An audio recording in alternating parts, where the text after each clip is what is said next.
I am reading from one of my favorite folktale books called American Folktales, Stories from Black Traditions in the New World by Roger D. Abrahams. Now, this story that I'm going to read is very, very interestingly fun. I enjoyed reading this chapter. It made so much sense, and it was rather sad at the same time, but it was very engaging. So I hope as you listen to this story that you find it to be interesting too. The name of the story is called The Poor Man and the Snake. One poor man was making a living by splitting long shingles and cutting timber in the swamp.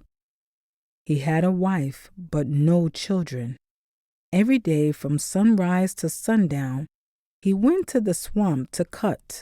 Though he tried his best, he scarcely could make enough for his everyday bread to eat. Once, a very big snake, the father of all those other snakes that lived in the swamp, noticed the man.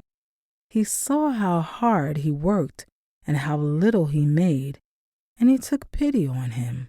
One evening, just before the poor man left working, this snake crawled up to the log where the man had been chopping and said, "Brother, how you been making out?" The man answered, "I don't make out.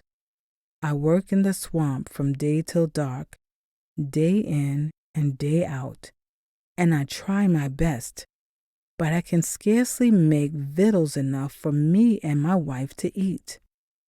Then the snake said, "I am sorry for you and willing to help." The man thanked him and asked him how, and the snake said, "Do you have any children?" The man said, "No." The snake asked, "Do you have a wife?" The man said, "Yes."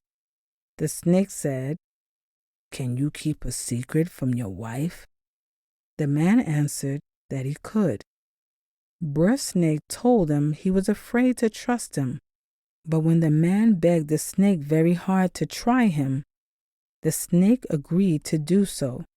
The snake told him he was going to give him some money the next day, but he mustn't tell his wife where he got the money.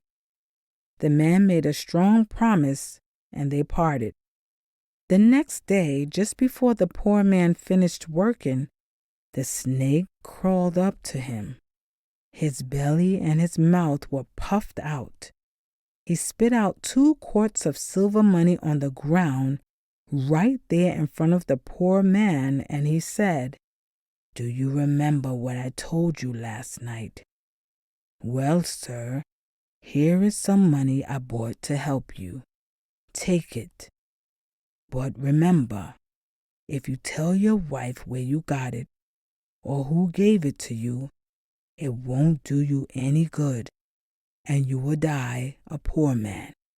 The man was so glad to get the money, he kept saying, "Thank you, thank you, thank you, my brother. I won't ever tell anyone where I got this money." After he left the swamp to go home, the snake suspected that he was going to go back on his promise and tell his wife. So he made up his mind to follow him and see what happened. It was dark when he reached the man's house.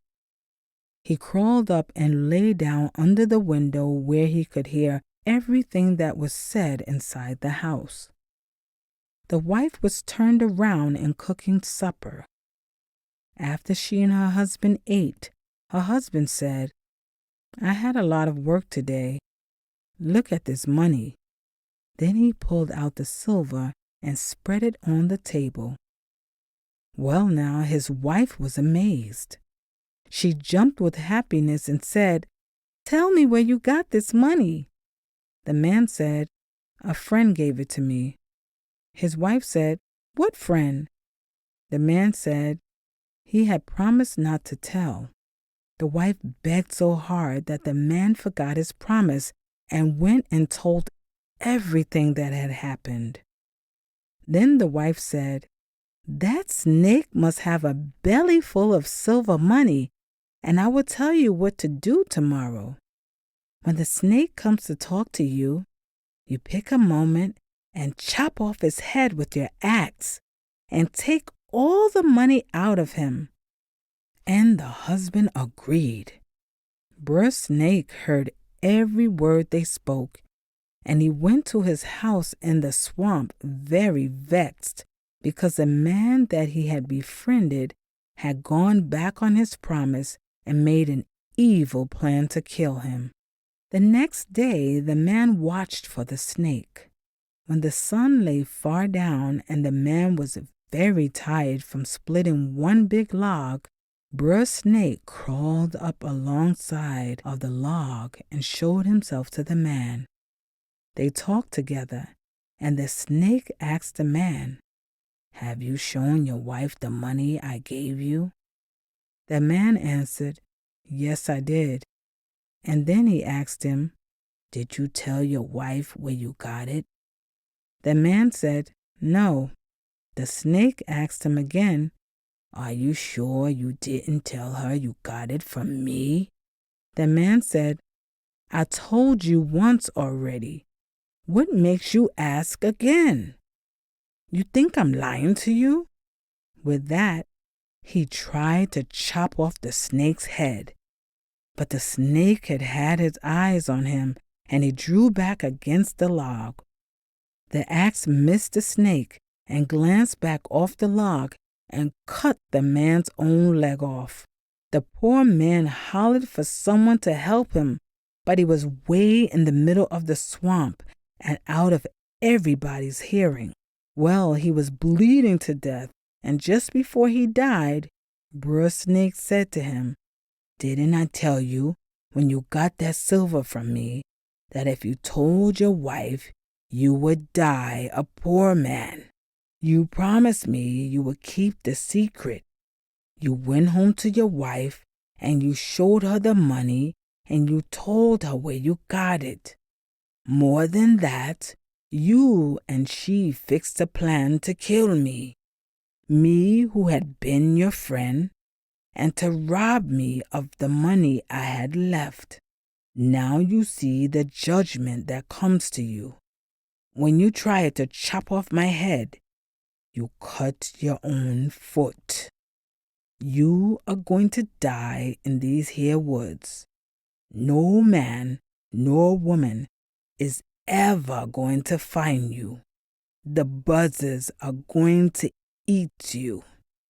And it happened just as the snake said. The man broke his word, and he died a poor man. Anybody who goes back on his promise and tries to harm the person who has done him a favor is sure to meet up with big trouble. This story is out of Georgia. Isn't that a good story? A good moral? It's almost like don't bite the hand that feeds you. But it's a little different because it's not even bite the hand that feeds you. But like if you make a promise, you should keep it, right?